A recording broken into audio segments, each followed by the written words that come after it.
Hello dear students, welcome in chemistry class. तो बच्चों, जैसा कि प्रीवियस क्लास में हमने आपको हाइड्रोजन चैप्टर पढ़ाया था, तो आज की क्लास में बच्चों हम बात करेंगे इस क्लास में एस ब्लॉक एलिमेंट्स की, द एस ब्लॉक एलिमेंट्स की चैप्टर्स को स्टार्ट करेंगे। तो जैसा कि आप जानते हो, पीरियोडिक टेबल में जो एस ब्लॉक एलिमेंट्स होते हैं वो जनरली लेफ़्ट साइड, कहने का मतलब पीरियोडिक टेबल के लेफ़्ट साइड जो वर्टिकल कॉलम्स होते हैं, ठीक है, उन्हें हम क्या बोलते हैं, एस ब्लॉक एलिमेंट्स। और लेफ़्ट साइड आप देखोगे तो आपको दो वर्टिकल कॉलम्स मिलते हैं जिनको हम एस ब्लॉक एलिमेंट्स बोलते हैं। दो वर्टिकल कॉलम्स होते हैं, ठीक है। तो पहला जो वर्टिकल कॉलम होता है उसे हम एल्कली मेटल्स और दूसरे वाले को एल्कलाइन अर्थ मेटल्स बोलते हैं। तो इसके जनरल इंट्रोडक्शन की अगर हम बात करें तो जो एस ब्लॉक एलिमेंट्स होते हैं, जनरली एस ब्लॉक एलिमेंट्स को दो पार्ट में डिवाइड किया गया है, एक फर्स्ट ए ग्रुप और दूसरा सेकेंड ए ग्रुप। तो जो फर्स्ट ए ग्रुप होता है इसको हम क्या बोलते हैं, एल्कली मेटल्स बोलते हैं, और सेकेंड ग्रुप को एल्कलाइन अर्थ मेटल्स बोलते हैं, ठीक है। तो आप जानते हो अच्छी तरह से। तो फर्स्ट ए ग्रुप एलिमेंट्स जो होते हैं, जनरली आप जानते हो फर्स्ट ए ग्रुप एलिमेंट्स में कौन कौन से एलिमेंट्स होते हैं, hydrogen, lithium, sodium, potassium, rubidium, caesium, francium. इसमें हाइड्रोजन को अगर छोड़ दिया जाए तो बाकी सभी क्या होते हैं, एल्कली मेटल्स इनको कहा जाता है, ठीक है। अब सवाल ये है कि इन सारे एलिमेंट्स को एल्कली मेटल्स क्यों कहा जाता है, ठीक है। तो पीरियोडिक टेबल में जो फर्स्ट ए ग्रुप में एलिमेंट्स बिलोंग करते हैं, इन सारे एलिमेंट्स को हम बोलते हैं एल्कली मेटल्स। इसलिए इनको एल्कली मेटल्स कहा जाता है क्योंकि इनका जो हाइड्रोक्साइड्स होता है, कहने का मतलब ये जब वाटर के साथ रिएक्शन करते हैं, जनरली ये सारे मेटल जब वाटर के साथ रिएक्शन करते हैं तो क्या बनाते हैं, हाइड्रोक्साइड्स बनाते हैं। क्या बनाते हैं, हाइड्रोक्साइड्स का फॉर्मेशन करते हैं। और हाइड्रोक्साइड्स जो होते हैं, जो इनका after the reaction of water जो हाइड्रोक्साइड्स बनता है, वो हाइड्रोक्साइड्स किस नेचर का होता है, अल्कलाइन नेचर का होता है, ठीक है। These are so called because they form hydroxides on reaction with water which are strongly alkaline in nature. ठीक, जो हाइड्रोक्साइड्स होता है वो स्ट्रांगली एल्कलाइन नेचर का होता है, ठीक है, स्ट्रांगली एल्कलाइन नेचर का होता है।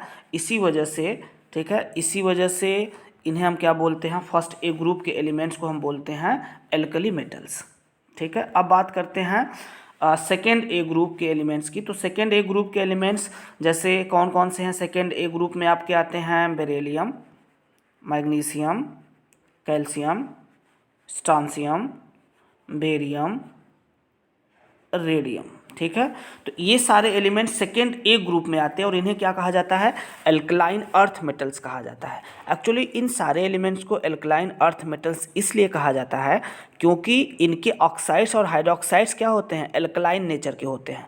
कहने का मतलब जब ये एलिमेंट्स एयर के साथ रिएक्शन करते हैं, O2 के साथ रिएक्शन करते हैं तो मेटल ऑक्साइड्स बनाते हैं, ठीक है। और जब ये सारे मेटल्स जब वाटर के साथ रिएक्शन करते हैं तो हाइड्रोक्साइड्स बनाते हैं, ठीक है। तो अब इनमें जो ऑक्साइड्स और हाइड्रोक्साइड्स होते हैं ये भी क्या होते हैं, स्ट्रांगली एल्कलाइन नेचर के होते हैं, ये भी स्ट्रांगली एल्कलाइन नेचर के होते हैं।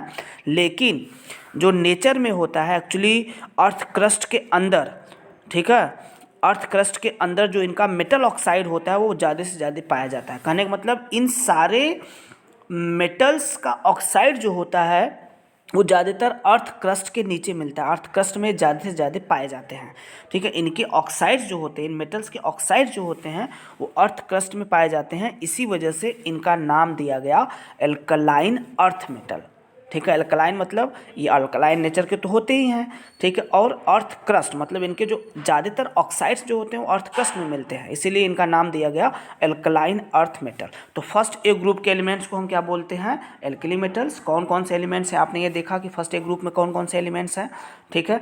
सेकेंड ए ग्रुप में कौन कौन से एलिमेंट्स, ये देखा। फर्स्ट ए ग्रुप के एलिमेंट्स को हम बोलते हैं एल्कली मेटल्स। क्यों बोलते हैं ये भी आपको रीजन पता चल गया, क्योंकि इनकी हाइड्रोक्साइड्स स्ट्रांगली एल्कलाइन नेचर के होते हैं।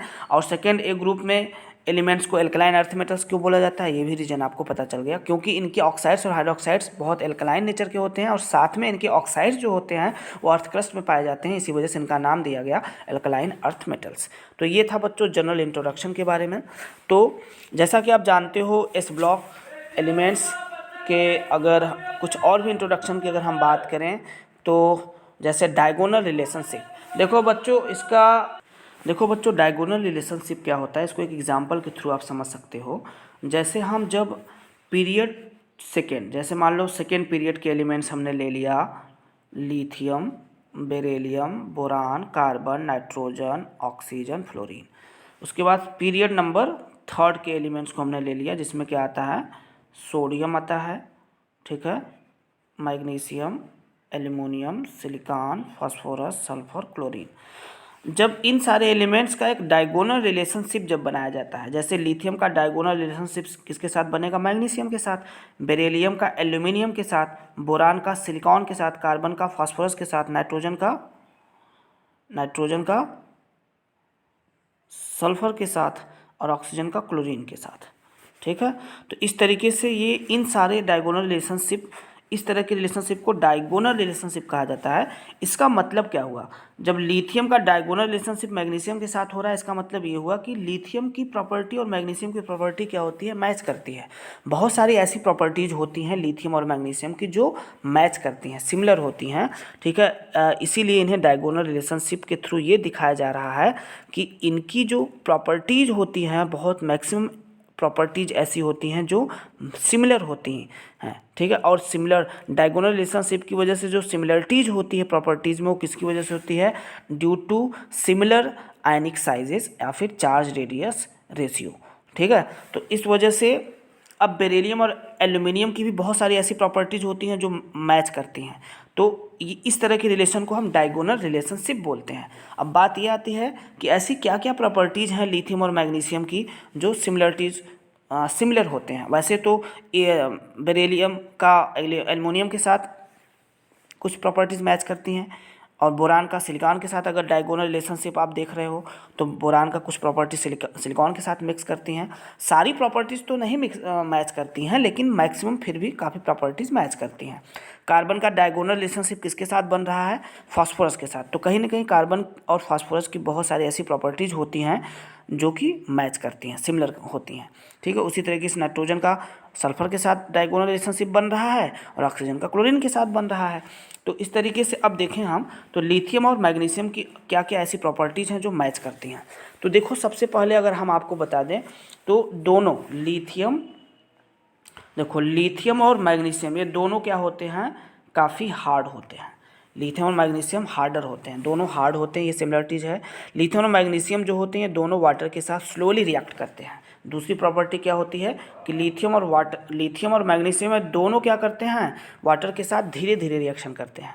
और ये एक और ख़ास प्रॉपर्टी इनकी सिमिलर ये होती है कि लिथियम जो होता है वो नाइट्रोजन के साथ रिएक्शन करके लिथियम नाइट्राइड बनाता है। क्या बनाता है, लिथियम नाइट्राइड। और इसी तरीके से मैग्नीशियम भी नाइट्रोजन के साथ रिएक्शन करके मैग्नीशियम नाइट्राइड बनाता है, Mg3N2 बनाता है। ठीक है, इसको आप बैलेंस कर लेंगे। ठीक है, तो इस तरीके से लिथियम नाइट्रोजन के साथ रिएक्शन करके लिथियम नाइट्राइड बना रहा है, और मैग्नीशियम भी नाइट्रोजन के साथ रिएक्शन करके नाइट्राइड बना रहा है। कहने का मतलब दोनों एलिमेंट्स के पास ये प्रॉपर्टी है कि नाइट्रोजन के साथ रिएक्शन करके नाइट्राइड बना सकते हैं। अब एक और सिमिलरिटीज आप जान लो, एक्चुअली लिथियम और मैग्नीशियम इन दोनों के ऑक्साइड्स जो होते हैं ये do not combine with excess oxygen to give any super oxide. कहने का मतलब लिथियम ऑक्साइड और मैग्नीशियम ऑक्साइड, ये दोनों ऑक्साइड जो होते हैं ये एक्सेस ऑक्सीजन के साथ रिएक्शन नहीं करते, मतलब बहुत ज़्यादा O2 के साथ रिएक्शन नहीं कर पाते हैं। ठीक है, एक इम्पॉर्टेंट और प्रॉपर्टी आप जान लो कि लिथियम क्लोराइड और मैग्नीशियम क्लोराइड दोनों के क्लोराइड्स, मतलब लिथियम का क्लोराइड LiCl और मैग्नीशियम का क्लोराइड क्या बनेगा, MgCl2। ये दोनों लिथियम के क्लोराइड और मैग्नीशियम के क्लोराइड ये दोनों क्या होते हैं, एथेनॉल में सॉल्युबल होते हैं। Both are soluble in ethanol, C2H5OH, इसमें क्या होते हैं, दोनों सॉल्युबल होते हैं। और साथ में ये दोनों क्या होते हैं, डेलिक्वेसेंट नेचर के होते हैं। देखो बच्चों, ये दोनों LiCl और MgCl2 क्या होते हैं, डेलिक्वेसेंट होते हैं। डेलिक्वेसेंट नेचर का मतलब क्या होता है, डेलिक्वेसेंट का मतलब होता है जो एटमॉस्फेयर से क्या करे, मॉइस्चर को एब्जॉर्ब करे। जब भी कोई सबस्टांस कोई भी मटेरियल जब एटमॉस्फेयर के मॉइस्चर को एब्जॉर्ब करता है तो इस प्रॉपर्टी को डेलिक्वेसेंट प्रॉपर्टी कहा जाता है। तो लिथियम क्लोराइड और मैग्नीशियम क्लोराइड ये दोनों सॉल्ट जो होते हैं ये एटमॉस्फेयर में प्रेजेंट मॉइस्चर को एब्जॉर्ब करते हैं, इसी वजह से इनको कहा जाता है कि these are deliquescent in nature. ठीक है बच्चों।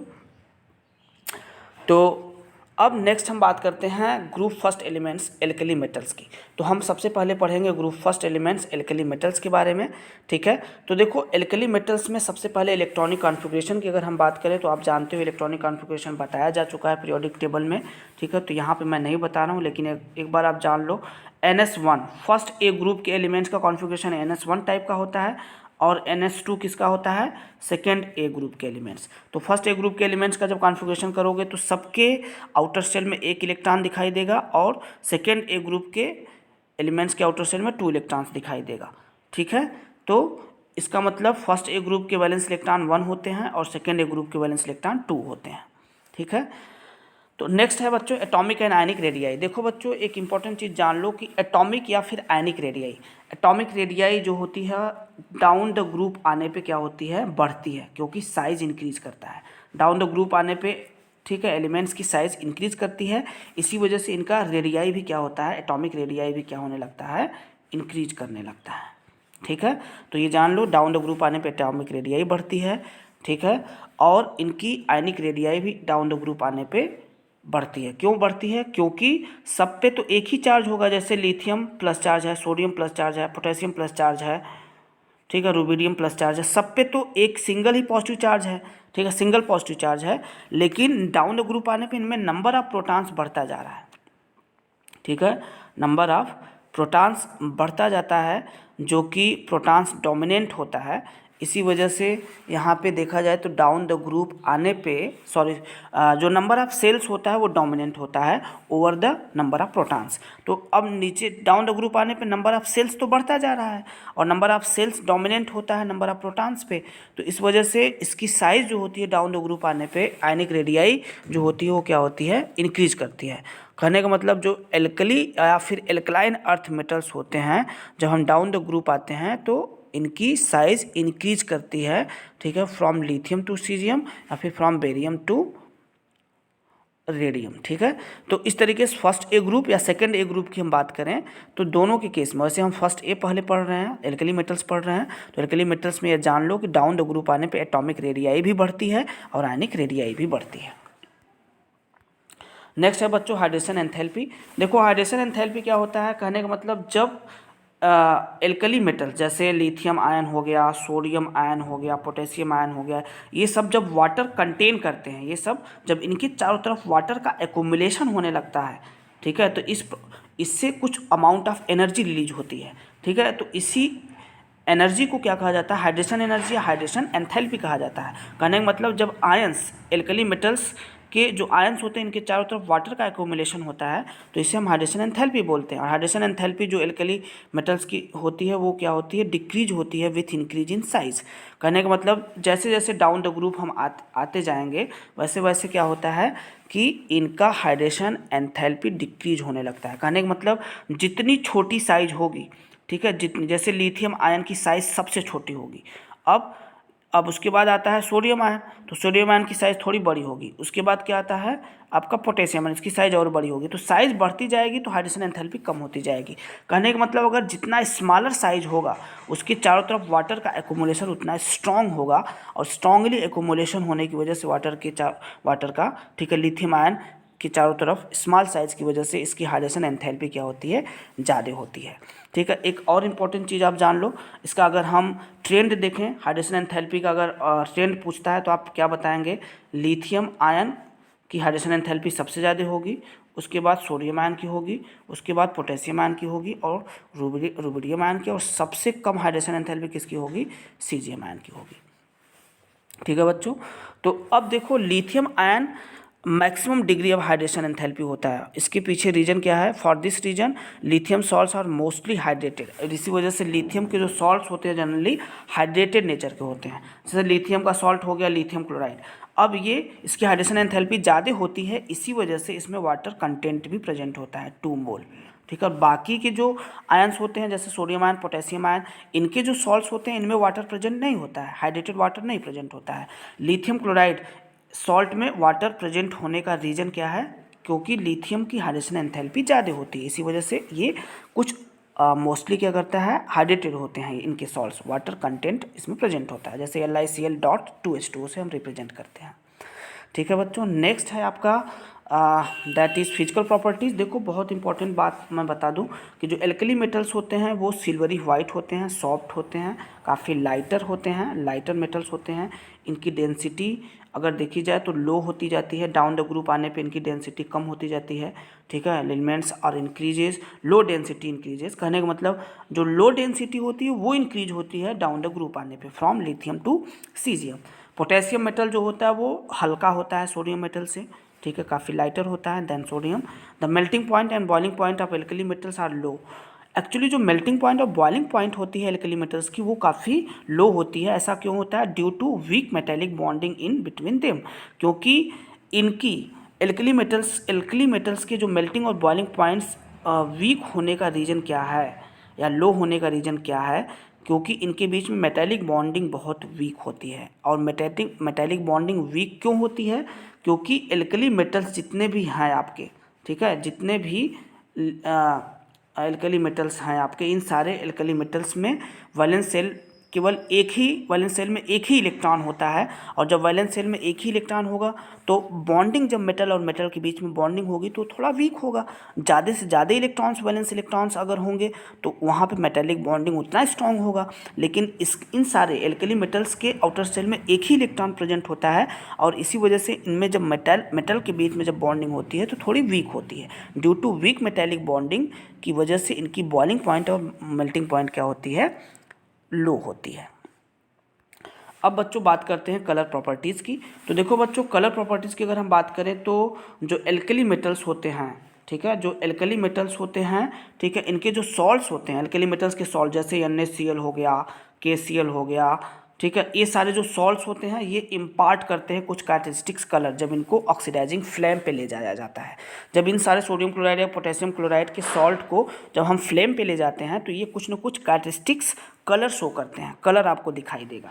ऐसा क्यों होता है? क्योंकि जब इन्हें हम फ्लेम पे ले जाते हैं तो उस कंडीशन में क्या होता है कि इनका जो आउटर सेल का इलेक्ट्रॉन होता है, इन सारे एलिमेंट जैसे सोडियम पोटेशियम के आउटर सेल के इलेक्ट्रॉन्स एक्साइटेड हो जाते हैं जब इनको एनर्जी मिलती है फ्लेम से। जब एनर्जी मिलती है, फ्लेम के कांटेक्ट में ले जाते हैं तो इनसे एनर्जी जब मिलती है तो इनका आउटर सेल का इलेक्ट्रॉन एक्साइटेड हो जाता है और कहाँ चला जाता है? हायर एनर्जी लेवल में चला जाता है। और हायर एनर्जी लेवल से जब ये कम बैक होता है, एक्साइटेड होने के बाद जब ये ग्राउंड स्टेट में कम बैक होने लगता है तो ये कुछ रेडिएशन इमिट करता है। और जिस तरह की रेडिएशन इमिट करेगा, जिस वेवलेंथ और फ्रीक्वेंसी की लाइट रेडिएशंस इमिट करेगा, ये उसी तरीके की कलर ये इम्पार्ट करेगा। ठीक है, तो जैसे जनरली आप सोडियम को देखोगे तो येलो कलर इम्पार्ट करता है फ्लेम के ऊपर, और जो लिथियम होता है वो क्रिम्सन कलर इम्पार्ट करता है। पोटेशियम देखोगे, अगर पोटेशियम का सॉल्ट है तो वो फ्लेम पे ले जाओगे उसको तो वायलेट कलर शो करेगा। ठीक है, रुबिडियम है तो रेड वायलेट कलर शो करेगा। सीजियम का अगर कोई सॉल्ट है उसको फ्लेम पे अगर ले जाओगे तो ब्लू कलर इम्पार्ट करेगा। तो कलर इम्पार्ट करने का रीज़न क्या होता है कि जब इनके सॉल्ट्स को जब हम ले जाते हैं फ्लेम पे तो इनके आउटर सेल का इलेक्ट्रॉन एक्साइटेड हो जाता है। जब इसको एनर्जी मिलेगी फ्लेम से तो इनका इलेक्ट्रॉन एक्साइटेड होके हायर एनर्जी लेवल में जाता है और उसके बाद जब कम बैक होता है ग्राउंड स्टेट में तो ये कुछ कैरेक्टरिस्टिक्स वेवलेंथ और कैरेक्टरिस्टिक वेवलेंथ या फ्रीक्वेंसी की लाइट इमिट करता है और उसी तरह के कलर इम्पार्ट करता है। ठीक है बच्चों, और इसी प्रॉपर्टी की वजह से इन सारे एलिमेंट्स से हम बड़े आसानी से कैटायंस को डिटेक्ट कर सकते हैं। अब जैसे हमारे पास NaCl का कलरलेस सॉल्ट दे दिया जाए तो अगर इसको हम फ्लेम पे ले जाएंगे तो फ्लेम पे आप देखोगे अगर येलो कलर इम्पार्ट हो रहा है तो इसका मतलब इस सॉल्ट में कौन सा कैटायन प्रेजेंट है? Na प्लस कैटायन प्रेजेंट है। मान लो अगर KCl का सॉल्ट है और इसको फ्लेम पे ले गए और अगर ये वायलेट कलर इम्पार्ट किया तो इसका मतलब इसमें कौन सा कैटायन प्रेजेंट होगा? K plus. तो इस तरीके से हम बड़े आसानी से डिटेक्ट कर सकते हैं। ठीक है, फोटोमेट्री टेक्निक्स को कहा जाता है। फोटोमेट्रिक टेक्निक्स के थ्रू किसी भी सॉल्ट में प्रेजेंट कैटायंस को हम बड़े आसानी से डिटेक्ट कर सकते हैं। ठीक है बच्चों, तो आज की क्लास के लिए इतना ही। तो नेक्स्ट क्लास में हम केमिकल प्रॉपर्टीज़ की बात करेंगे। तो okay, thank you for watching this video, have a good day.